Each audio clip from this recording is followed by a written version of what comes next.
Alors nous allons rester en Éthiopie et comme je l'indiquais dans mon introduction, confronter un peu les recherches passées, l'origine de toutes ces découvertes avec ce qui se fait aujourd'hui dans le pays.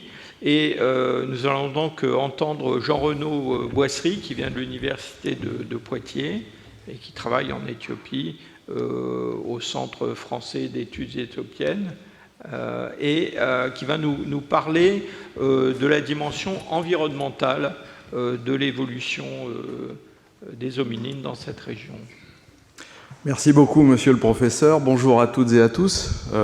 C'est un grand plaisir d'être ici devant vous ce matin pour évoquer un rapide survol des facteurs qui ont présidé à notre évolution. Évidemment, je ne pourrais pas être exhaustif en 20 minutes, il faudrait de longues heures pour traiter de ça. Mais je vais essayer de vous donner quelques pistes sur des recherches passées et actuelles. Et bien évidemment, mon point de départ, c'est Yves Coppens, qui évidemment avait pour intérêt principal l'évolution humaine, mais qui s'est beaucoup intéressé aussi aux questions environnementales qui ont présidé à cette évolution.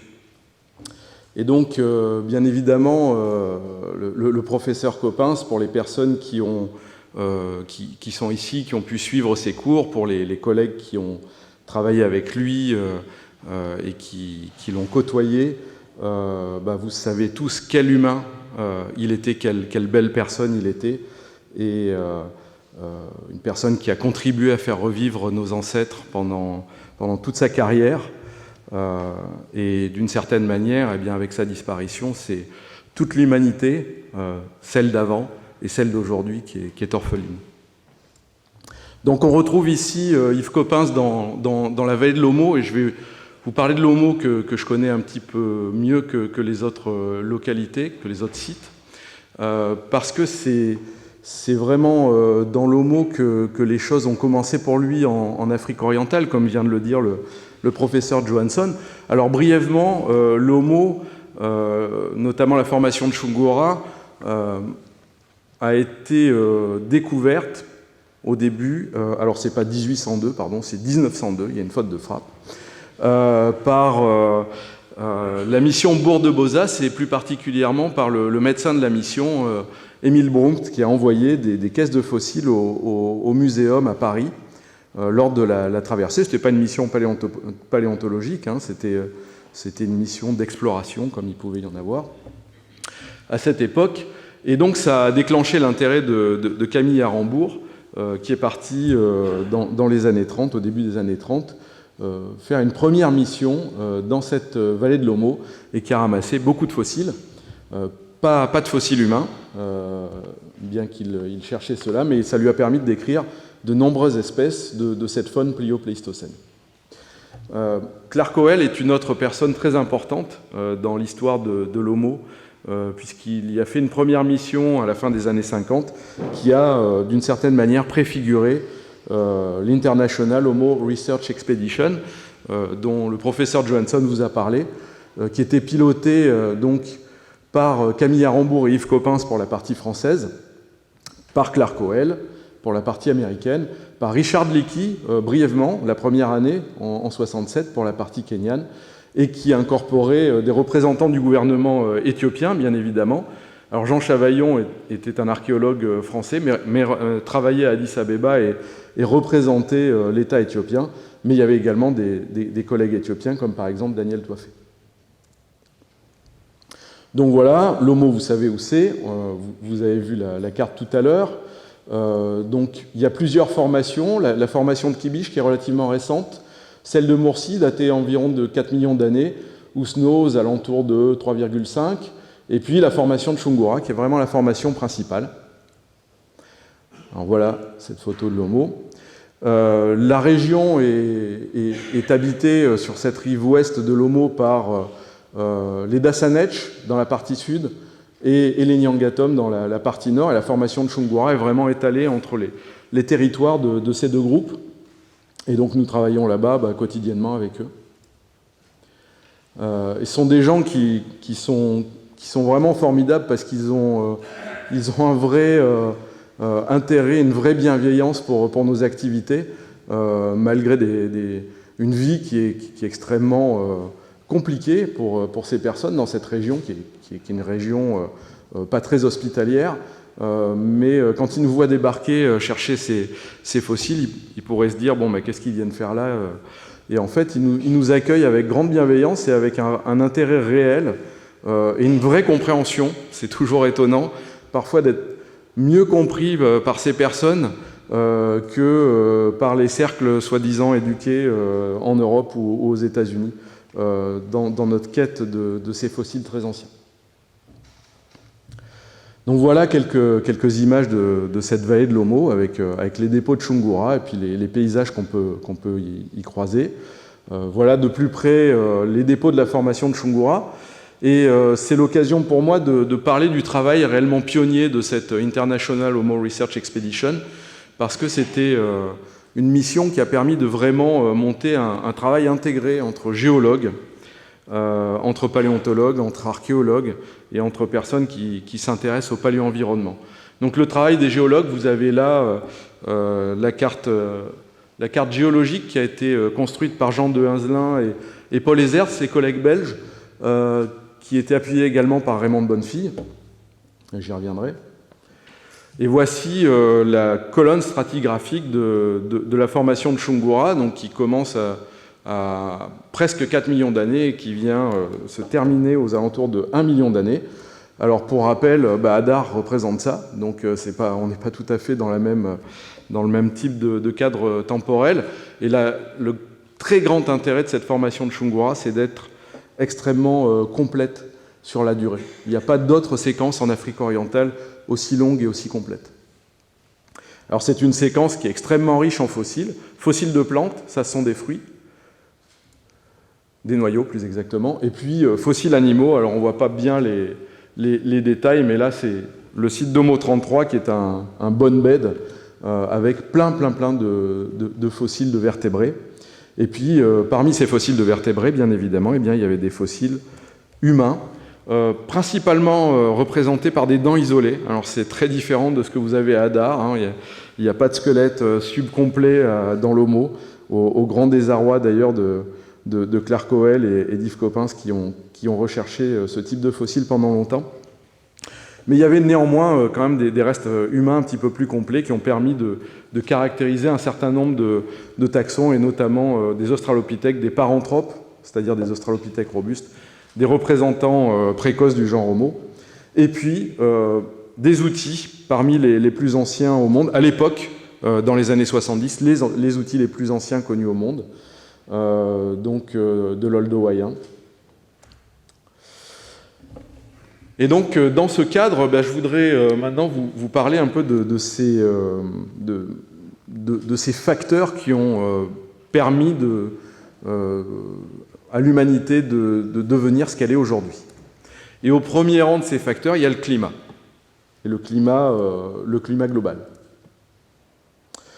Et justement, le climat a occupé une place importante dans les travaux d'Yves Coppens, quand il a décrit les faunes de l'Homo, dès 1975, il a proposé une corrélation entre cette évolution climatique, donc ça c'est la courbe du delta O18, c'est-à-dire un isotope de l'oxygène, qui est corrélé à la température, donc quand c'est rouge, là c'est relativement chaud, et vous voyez qu'au fil du temps, donc là on est aux alentours de 15 millions d'années, et au fil du temps, on va vers un climat de plus en plus froid et de plus en plus variable.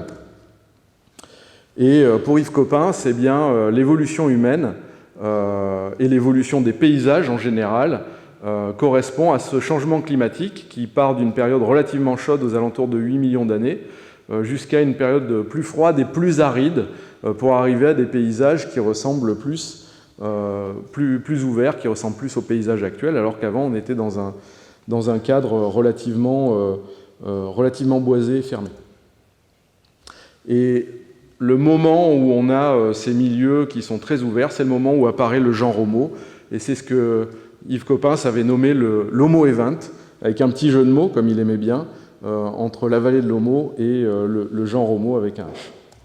Alors les contrôles de ce climat, ils sont multiples et c'est assez compliqué, je vais passer assez rapidement là-dessus, mais il y a des paramètres orbitaux de notre planète, la position de la planète et la manière dont elle tourne autour du Soleil qui varie au fil du temps, l'axe de la planète aussi par rapport au Soleil qui est plus ou moins incliné, il y a aussi une variation dans le temps, et puis la manière dont elle tourne autour de cet axe aussi qui varie, donc ce sont ces termes d'excentricité, obliquité, précession, mais il y a également d'autres aspects comme la distribution des continents à la surface de la planète qui contrôle le climat, la concentration en gaz à effet de serre, notamment le gaz carbonique, et puis les conditions locales qui peuvent avoir un effet à l'échelle locale, la présence de montagnes, de rivières, etc.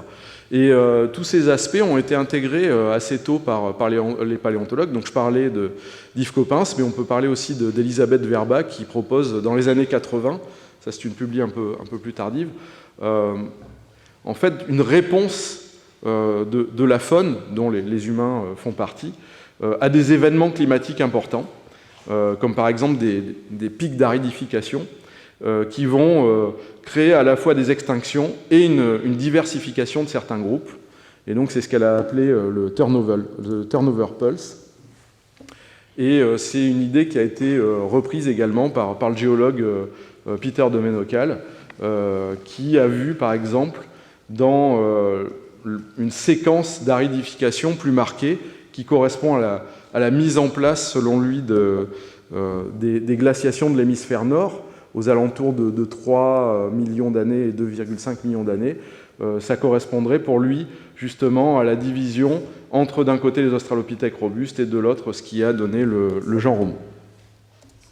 Alors, il y a des collègues qui travaillent sur ces questions climatiques, qui ont une vision qui est plus basée sur les variations du climat plutôt que sur des événements ponctuels, avec des scénarios de ce type-là, c'est-à-dire quand vous êtes dans des périodes humides, vous avez une végétation abondante avec des lacs extrêmement importants qui constituent des sortes de barrières pour les hominidés, donc avec des diversifications de part et d'autre et des populations qui sont abondantes. Lors des périodes de transition, quand on va vers une période plus sèche, on est sur des formes qui vont se disperser et puis qui vont se retrouver en période aride, isolée et avec de l'endémisme qui va se développer dans des refuges. Et c'est ce qu'on peut voir aussi sur ce travail ici. Alors, c'est un petit peu compliqué, mais on retrouve la précession, donc cette variation, la manière dont notre planète tourne autour de son axe. Vous voyez, une variation qui est vraiment cyclique, qui va être en grande partie responsable de pics d'humidité en Afrique orientale. Donc ça, ce sont des niveaux lacustres, haut ici et bas ici, avec une correspondance qui est vue ici par les collègues entre ces pics d'humidité et la diversité des hominidés et également l'accroissement des capacités cérébrales. On peut aussi s'amuser à faire, c'est ce qu'a fait notre équipe à Poitiers dans une publication de l'année dernière, de corréler, d'essayer de retrouver l'enveloppe climatique favorable aux australopithèques, donc là entre 4 et 3 millions d'années. Et ça, c'est un modèle qui a été construit, un modèle climatique qui montre la distribution la plus favorable à ces australopithèques à cette époque-là, au Pliocène, qui présente bien évidemment des concentrations très, très favorables, des conditions très favorables en Afrique orientale, mais qui permet aussi de prédire une bande sahélienne qui est propice à la présence d'hominidés. Et je pense que le professeur Brunet, tout à l'heure, va nous en parler, de cette présence des hominidés au Sahel. Et avec ici les zones refuges, en prenant en compte toutes les conditions des plus extrêmes aux plus moyennes, avec des refuges sur la côte est de l'océan Indien, sur l'Afrique australe et sur le bassin du Turkana. Aux côtés de ce climat, on a bien évidemment les paramètres de tectonique, accompagnés avec le volcanisme, qui jouent un rôle important dans notre histoire. Et bien évidemment, c'est l'histoire de l'East Side Story, proposé par Adrienne Cortland et développé et amendé par Yves Coppens, qui donne au rift est-africain un rôle extrêmement important en montrant un effet de barrière, d'une certaine manière, de ce rift entre, d'un côté, les chimpanzés et leurs ancêtres, qui ont vécu dans la grande forêt à l'ouest, et les fossiles humains qui étaient présents uniquement dans la vallée du rift et en Afrique australe.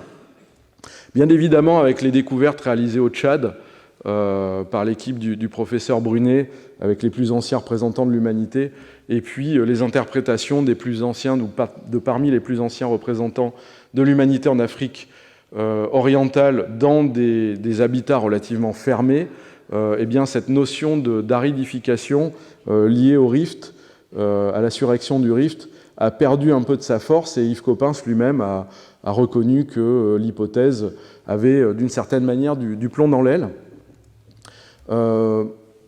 Et néanmoins, des modélisations de la végétation et du relief ont montré, ça c'est un travail de paléoclimatologue du LSCE à Gif-sur-Yvette, a montré que entre une Afrique sans rift, modélisée ici, et une Afrique avec rift, modélisée ici, eh bien on a des conditions de végétation qui sont drastiquement différentes en Afrique orientale, et donc des conditions nettement plus arides avec le rift, des conditions d'aridité qui semblent plutôt favorables aux australopithèques, et ça fait référence à ce que je vous ai montré tout à l'heure sur leur enveloppe climatique.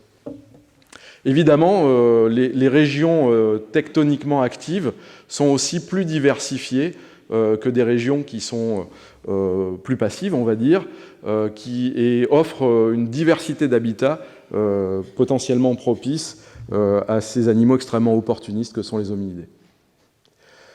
Alors, aux côtés de ces différents paramètres, et bien évidemment, à la croisée entre la tectonique et le climat, on a les réseaux hydrographiques qui jouent un rôle important, avec un effet sur la distribution de ces hominidés entre les périodes arides et les périodes humides, où la distribution de la végétation et des forêts vont suivre les cours d'eau. Et ça a été un modèle proposé sur la base des travaux de Jonathan Kingdon pour expliquer la présence de ces hominidés à partir de la côte de l'océan Indien dans la vallée du Rift, et même, y compris jusque dans le Djourab au Tchad, en période humide avec des connexions, et en période aride sans connexion, ce qui favorise le développement d'espèces différentes dans tous ces bassins. La végétation est un paramètre extrêmement important. Dans cette reprise de ce que je vous ai montré tout à l'heure, eh bien, entre le moment où vous avez un milieu extrêmement dense et plutôt boisé, et le moment où vous avez un paysage beaucoup plus ouvert, eh bien, vous avez des préhumains qui sont arboricoles, et là, on passe à des préhumains bipèdes. Donc ça, c'est l'hypothèse savane qui favorise l'acquisition de la bipédie dans ces milieux ouverts. Alors ça, c'est quelque chose qui est discuté, évidemment. Si on prend par exemple ici Ardipithecus ramidus à Aramis, la reconstruction qui a été faite initialement du milieu de vie par l'équipe qui a publié ces fossiles, eh bien c'est un milieu qui est très fermé comme ça. Il y a eu des critiques de ces travaux et des réponses de l'équipe initiale sur le fait que ça pourrait être un petit peu plus ouvert. Il y a même eu une vision complètement alternative par une équipe de géologues. Bon, c'est un débat qui n'est pas clos, à mon avis, avec une proposition un petit peu plus récente qui aurait tendance à lier en fait la présence de ces humains dans ces zones à des lieux de résurgence d'eau, avec des conditions humides favorables à leur présence, dans des palmeraies. Et ça serait le milieu le plus adéquatement reconstruit à l'heure actuelle pour Ardipithecus ramidus, à 4,4 millions d'années. Pour les plus anciens représentants de l'humanité, au Tchad, eh bien, les travaux en palynologie et notamment en étude des phytolithes, qui sont des éléments diagnostiques des plantes, ont permis de reconstituer dans ce désert du Jura différents environnements allant de milieux relativement ouverts et assez secs jusqu'à des zones franchement boisées, probablement en bordure des cours d'eau, et avec des palmeraies également qui se développent. Et justement, Sahelanthropus canadensis s'est trouvé dans ces palmeraies. Et ce type d'environnement assez varié, assez mixte, finalement, correspond assez bien à la description qui est faite de la locomotion de ces représentants très anciens de l'humanité, puisqu'ils sont bipèdes et quadrupèdes. Ils sont les deux. Bipèdes sur Terre et dans les arbres, et quadrupèdes dans les arbres. Alors la végétation, évidemment, eh bien, on ne peut pas en parler sans parler des travaux pionniers de Raymond de Bonnefille dans la basse vallée de l'Omo. Ces travaux qui ont porté sur des macro-restes, comme par exemple ici des restes de fruits, Anthrocaryon, qui est un fruit d'un arbre qui lui a permis de montrer qu'il y avait un milieu très boisé à la base de la séquence de l'Omo. Et puis surtout ces travaux sur les pollens, avec lesquels elle a pu montrer un changement important aux alentours de 2,4 millions d'années entre un milieu relativement humide à un milieu beaucoup plus aride. Même travaux sur les pollens à Hadar, où là, elle a montré que pendant le dépôt d'Hadar, on a eu des changements importants avec des périodes relativement fermées, avec une forêt assez importante, lors de phases plutôt humides et chaudes. Et puis, par d'autres moments, une présence d'arbres très très faible. Et malgré cela, une présence continue des australopithèques. Et donc, il ne faut pas penser que le climat est un contrôle extrêmement fin et précis de la présence des humains, puisqu'ils ont pu s'adapter à des conditions de climat et de végétation finalement assez différentes sur un même site. Et donc, bien évidemment, le dernier paramètre que je voulais évoquer, c'est la faune dans son ensemble, à laquelle appartiennent ces hominidés. Alors voici quelques représentants de la faune de l'Homo, des bovidés, des hippopotames, des cochons, carnivores, encore du cochon, de l'humain, des équidés, des singes, des lamellibranches, etc. Bon, c'est une faune qui est extrêmement diversifiée et qui a permis à certains collègues de proposer une réponse aux événements climatiques de cette faune. Alors ça, ce sont des taxons qui sont propres aux zones plutôt herbeuses et relativement arides, notamment des bovidés. Et on voit, aux alentours de 2,5-2,4 millions d'années, un pic dans la présence de ces taxons dans la formation de Chungura, et qui a été interprété comme une réponse à un changement climatique global. Mais en fait, quand on regarde à une échelle plus large, au niveau de la région, dans le bassin du Turkana, mais également dans le bassin de l'Afar et ailleurs, en combinant tout ça, finalement, on a plutôt quelque chose qui est assez progressif et on a du mal à retrouver un pic bien clair. Il y a une variation avec une tendance à l'accroissement de ces taxons au cours du temps qui répond plutôt à un changement aride relativement graduel. On peut aussi voir pour cette faune, non plus cette fois-ci les taxons par eux-mêmes, mais leur comportement et leur régime alimentaire notamment. Alors ça, c'est une analyse des isotopes stables du carbone qui permet en gros, je schématise et je caricature, de constater qu'il y a des régimes qui sont plutôt riches en graminées et des régimes qui sont plus riches en autres plantes, qui sont dites en C3, donc ça correspond à des cycles photosynthétiques. Et on a pu mettre en évidence, aux alentours de 2,8 millions d'années, un changement entre un régime alimentaire plus riche en plantes non graminées et un passage à un régime plus riche en graminées. Alors on peut se poser la question, est-ce que c'est lié à un changement réel de la végétation? Est-ce que c'est lié à un changement de comportement? Ou est-ce que c'est lié tout simplement à un changement de la physiologie des plantes? Il nous faut d'autres paramètres pour permettre de répondre à ces questions. Mais en attendant, de même, comme je vous le présentais tout à l'heure, si on observe localement des changements qui peuvent être plus ou moins abrupts, eh bien, quand on regarde différents sites, on n'a jamais les mêmes dates de changement ou même pas du tout de transition. Et donc ça, ce sont des données isotopiques pour les mêmes sites et d'autres sites.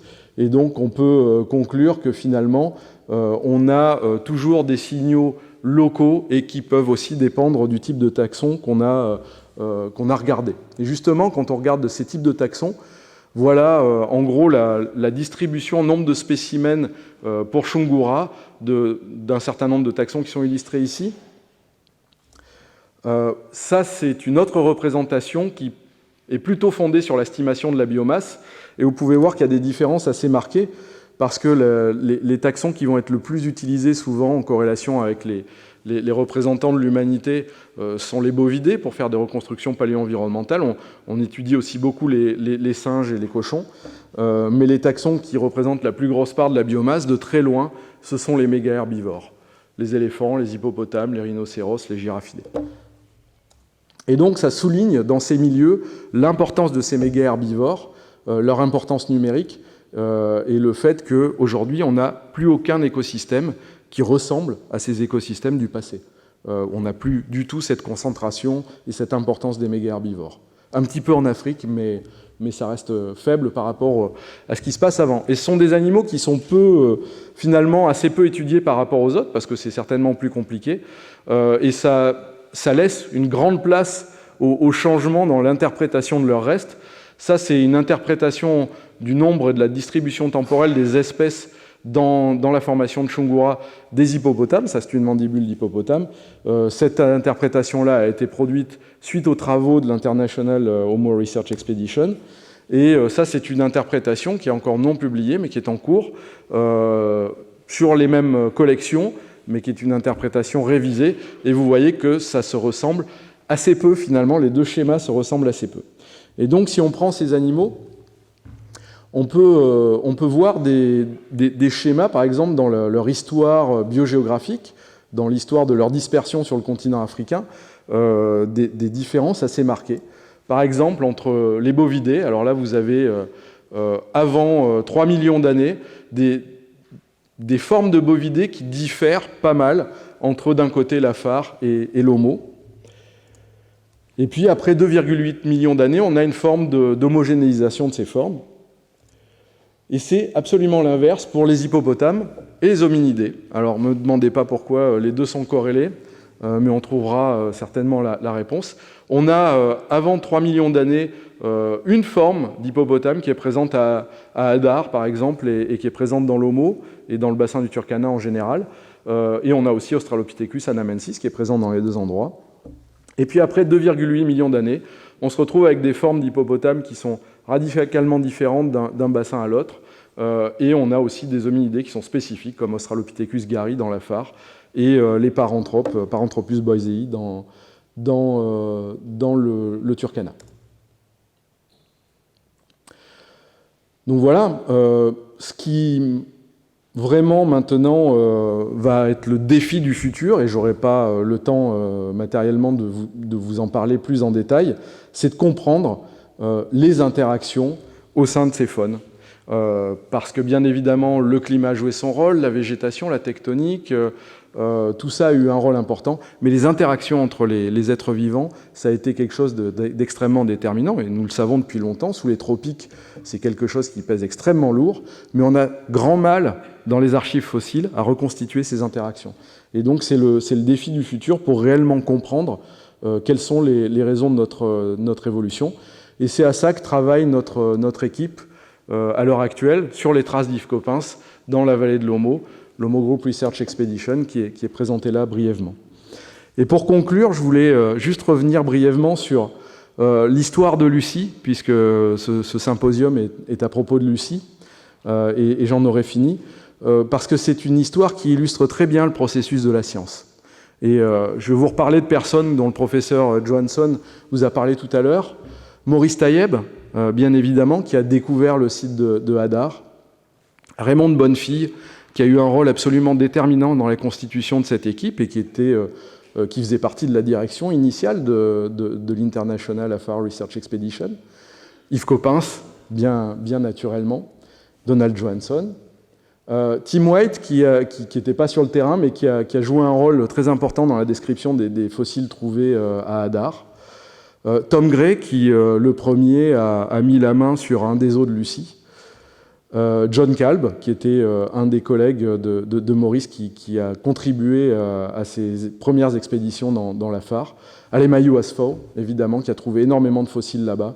Jean Chavaillon aussi, qui a eu un grand rôle dans la présence française en Éthiopie, dans l'Omo et dans la Far. Et Clark Howell, avec un rôle un petit peu moins direct, bien évidemment, et beaucoup d'autres personnes qui ont contribué à cette grande aventure de Lucie.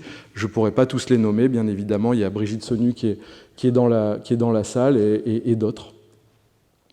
Et pour vraiment connaître tous les détails de cette histoire, je vais vous recommander une série de livres, en dehors de ceux du professeur Johansson, qui sont le livre, qui maintenant est assez ancien, de Maurice Taïeb, bien évidemment les ouvrages d'Yves Coppens, l'ouvrage de John Kalb, qui donne un éclairage très différent, mais qui est extrêmement intéressant, et l'ouvrage qui est paru très récemment, de Raymond de Bonnefille, qui montre, plus que tous les autres, je pense, le côté, le mélange entre le côté scientifique et humain de ces aventures.